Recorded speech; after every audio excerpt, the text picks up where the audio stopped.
Hello, and welcome back to Organic Gardening for Beginners. My name is Jessica, the host of the show, and this week we are kicking off the next month in our gardening season. It is May, so it's time for our What to Do in the Garden This Month episode. And if you tuned in last week, you heard that I kicked off my spring season with a fun addition to our farm. We picked up a couple of sheep, a ewe and her lambs. And so if you're a regular listener, I just want to update you that they are doing very well. Our little lambs are filling out already. Our ewe is a very good mom, and they are currently out in the front yard grazing so that we never have to mow the front yard ever again, hopefully. And I am already experimenting with putting manure and bedding directly into the garden. I'm burying it in my raised beds and then putting just a couple inches of soil on top of that. And I'm super excited to see how it does. Just putting it in cold, not even composted, or I should say putting it in hot, because I'm not letting it age just yet. I want to see what happens. And sheep manure is considered a cold manure, so it won't burn your plants the way chicken or cow manure might without composting it. So we shall see. In any case, so it's May. This is one of the bigger months in the gardening world from my perspective. And for context, I'm in Oregon, Western Oregon, Zone 8, and our last frost should be happening in May. Well, it will be happening. Exactly when in the month is yet to be seen, but it should be somewhere in the first, second-ish week is what I usually hear, although we've had such a mild winter, relatively mild, that I'm hoping that it's on the earlier side so we can get more stuff out safely, which would be really nice. And only time will tell on that one. Our first fall frost is October 28th, or at least that's when it was this last year. So just to kind of give you context, we are in a May through October frost-free area here. And May is the time to plant. If you have not gotten your gardens ready, this is definitely a very good time to do so that way you can get out all of your warm weather crops. Pretty much anything that you've been waiting on or that you had started outside, you can plan to get those out in the garden this month. Okay, so let's talk about some lists so that way you have a defined idea of what you should be planting out or going out to the nursery to look for, or the market, Lowe's, wherever you buy your seedlings, or seed packets for that matter. All your nightshades, so your warm weather tomatoes, eggplants, peppers, tomatillos, all of those can go out this month. Now, depending on what area you live in, it will adjust when exactly you can plant them out this month. Like I mentioned, my last frost date is somewhere around the middle of the month, and so yours might be at the very, very end of April. It could have already happened for you. It might be the third week of May. So, make your local adjustments there. But I feel it's safe to say that in May, all of those warm season crops can go out.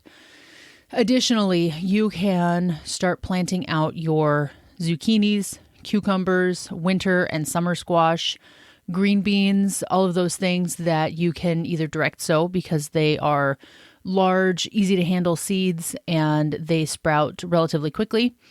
Or if you prefer to start them indoors so that way you can just monitor them a little bit more easily, you can do that and then plan to transplant them out after just 2 or 3 weeks because they are such fast growers as little itty bitty seedlings. Most of those will take 5-7-ish days to germinate, and then you can grow them on for a couple weeks indoors, whether that's under lights or under a covered back porch or something like that. And then get those out in the garden. If you start them indoors, as with everything, don't forget to harden them off. I talked a ton about that in a previous episode about how to transplant your seedlings without killing them. But the one sentence summary of that is hardening off means acclimating your seedlings, whether you started them yourself indoors or you bought them, acclimating them to your weather and sunlight exposure outside. Because if they've been grown under grow lights or in a greenhouse or a warm, cozy environment, and then you plant them out in their full exposure to everything, it's a big transition. They could go into shock, which sounds terrible, but really it just means that they're going to stop growing for a week or two while they adjust. It could kill them, depending on how severe the shock is. So let's just avoid all of that and instead slowly introduce them to your weather, your sun exposure, your microclimate in your yard by moving them into full sun slowly, bit by bit. If you want the full breakdown of that, go listen to that episode on how to transplant properly.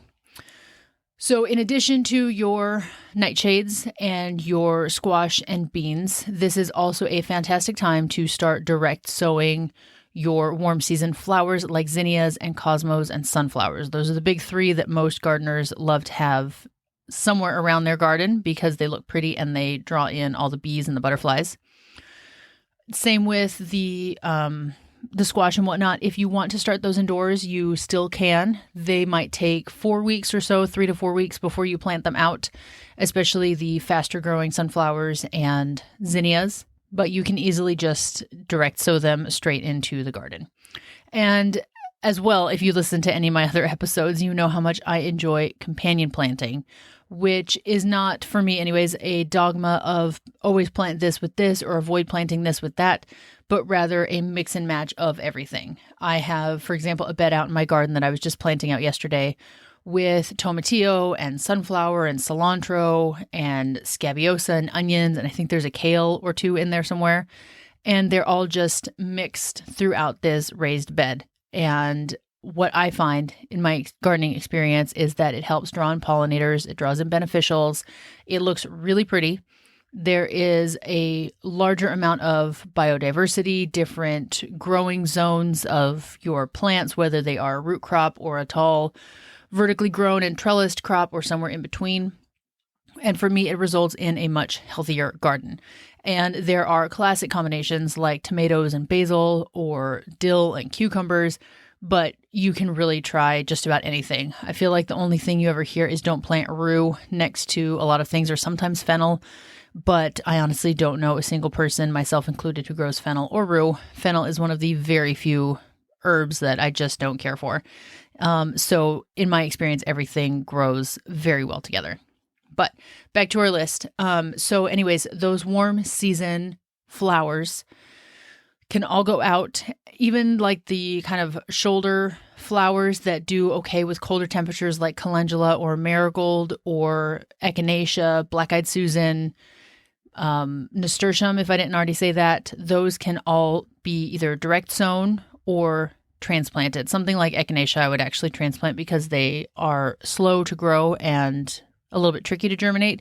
But the rest, like the nasturtium and marigold, just pop those seeds in the garden and let them sprout where they are, or pick up some seedlings and pop them in wherever you have room. You can also still be growing all of your salad greens, whether that's lettuce or arugula or mosh or your hardier greens like kale or mustard greens, collards. All of those are still great to plant out right now. Your lettuce will probably last for a couple more months before your summer weather gets it and it starts to bolt. If you have overwintered plants, especially in the kale cabbage family, they are most likely going to seed if they haven't already, which means that they grew last season, you overwintered them, and you'll have seen them produce a stalk up the middle of the plant covered in yellow flowers. And you might still just have the flowers, or you might be seeing the seed pods on there, which are these long, skinny, they look like a pea pod, but they're a lot smaller than that, and those are full of seeds. And if you want to have volunteer kale or broccoli or cabbage coming up everywhere, then you can leave those and let them scatter on their own. But if you don't want to be pulling up volunteers because they will usually sprout very prolifically, then this is the point where I take those plants out. I toss them to my chickens, you can put them in the compost, and that will prevent those seed pods from popping open and having literally hundreds of volunteer plants coming up everywhere, which may be a good thing, maybe an inconvenient thing depending on your garden and your situation. So all of those things are either already out of my garden or coming out very soon as I'm putting in new fresh plants that will continue producing all this season. Additionally, don't forget that you can always put things like lettuce, herbs, flowers like alyssum and nasturtium wherever you have room in your garden. These really work well as almost a living mulch to shade the soil and keep in moisture. It blocks out weeds. And then you have kind of a built-in pollinator system in your garden bed. So even if your main plants in a raised bed, we'll say, are tomato, basil, and marigold, those three all grow fantastically together. But you still have a little bit of room and you don't want to put in another tomato plant, or you've got enough basil or whatever the case is. Pop in a little lettuce plant or some cilantro or a nasturtium seed, and then that is going to grow in and fill in those empty spaces so that you don't have bare soil that can just sprout weeds or lose moisture to the sun. And even if you never harvest it, like you just grow the lettuce and you leave it there, it's still a productive plant that is giving you all those benefits I just mentioned. So if you have the space or the kind of the extra plants sitting around or the extra seeds, try scattering a few extra things. You might come around to actually eat them, or at the very least, they are just acting as a living cover crop or living mulch for your garden and your more focused, targeted crops like your tomatoes. Alrighty, as far as planting goes, that covers most things. Your warm season veggies, your warm season flowers, still plenty of time to get your cool season plants in, those veggies and herbs and whatnot that are equally happy to grow in the warmer weather, but they can tolerate the colder weather. So cilantro is still totally eligible to plant right now, just like lettuce that is going to bolt once the warmer weather comes. But warm season herbs such as basil are going to be very happy getting planted out right now. You can direct sow basil. I prefer to transplant it because that's just how I roll, but either one will work. If you haven't gotten your chives started yet, now is a great time for that. You can start oregano and mint from seed. They're easy to do. They are slower growing. So if you can find seedlings of those, I would recommend that just so that you get a harvest that much sooner. And then on the maintenance side, we touched on this last episode. Don't forget to trellis your veggies or your flowers right at planting. It's going to save you a ton of time down the road, and it just makes it so much easier. So if you have already planted out your peas, but you haven't trellised them yet, make sure you get those trellised unless you are growing a bush variety that doesn't necessarily need support. And even then, honestly, I prefer to at least put up a little bit of chicken wire or something like that because it just helps keep the peas off the ground so that these slugs have to work a little bit harder to get to my plants. Speaking of slugs, total aside, I finally mulched my peas with some wool that I had gotten from a local sheep farmer before we got our own sheep last week. And because these little itty bitty, like 1/4 inch long slugs are all over my peas and eating through the stems, it's driving me crazy. So I picked them all off and I mulched with wool because slugs they're less likely to crawl over the wool. They don't like it.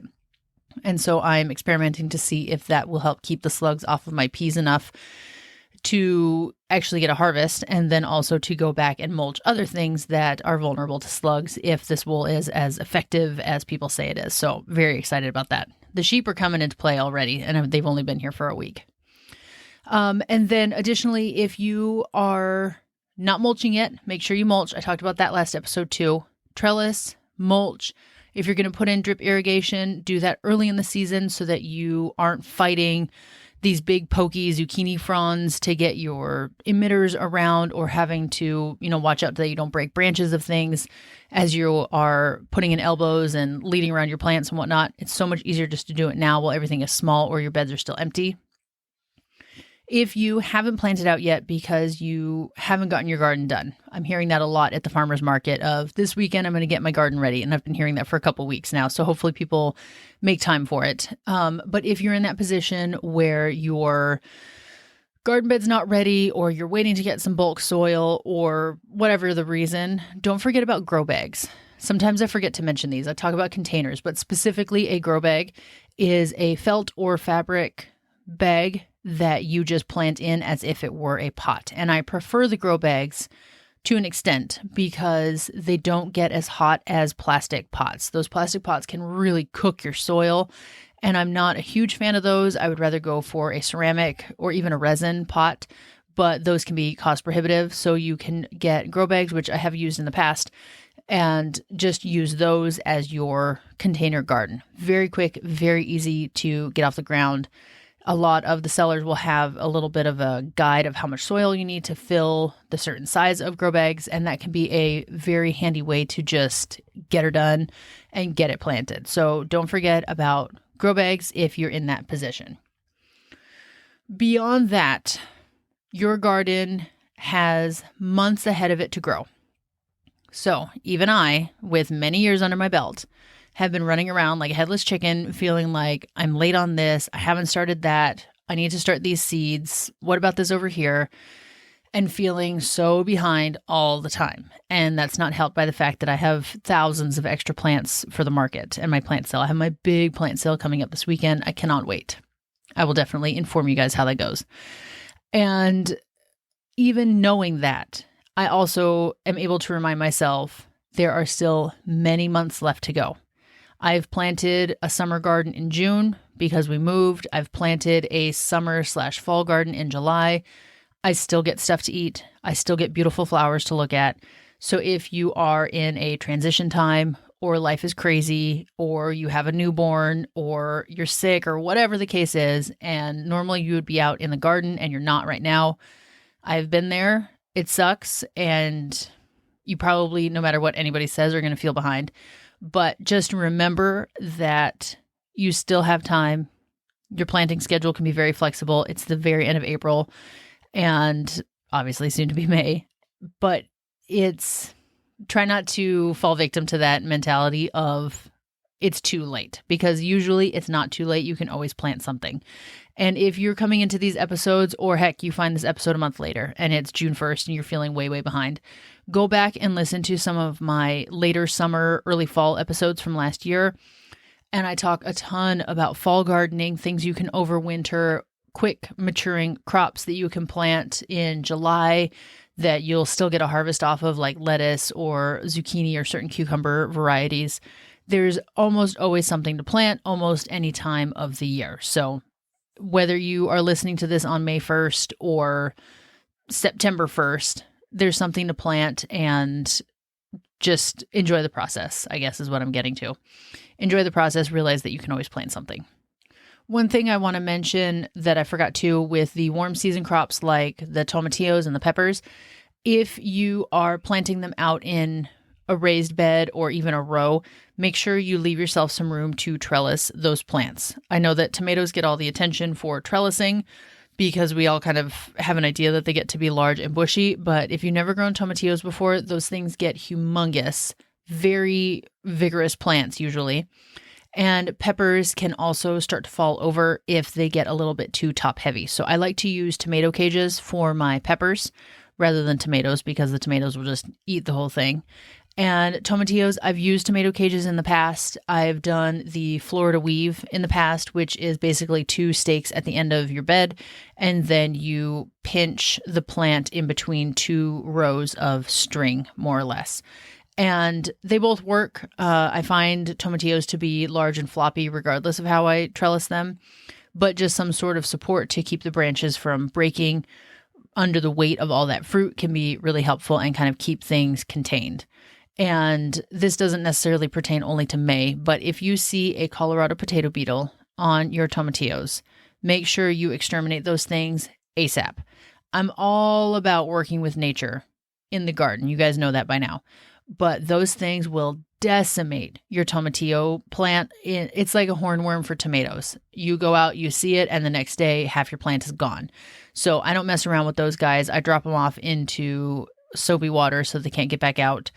So just a total side note, whether you're listening to this in May or August, keep an eye out for those guys because they are unfriendly. That's it for today, guys.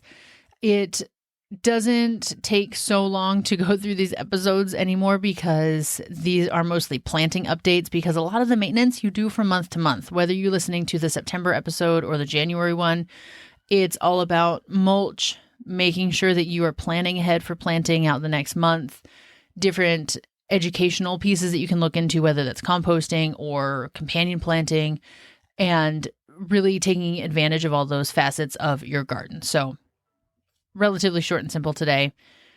Get out in the garden, enjoy it. It's cold and rainy for us today. It's 50 degrees. It's been raining for 3 days straight. I'm over it, but I get to be working on all my seedlings and transplanting and all that good stuff. So there's always something to do in the garden, even when it's raining. All right, talk to you guys next week. Bye.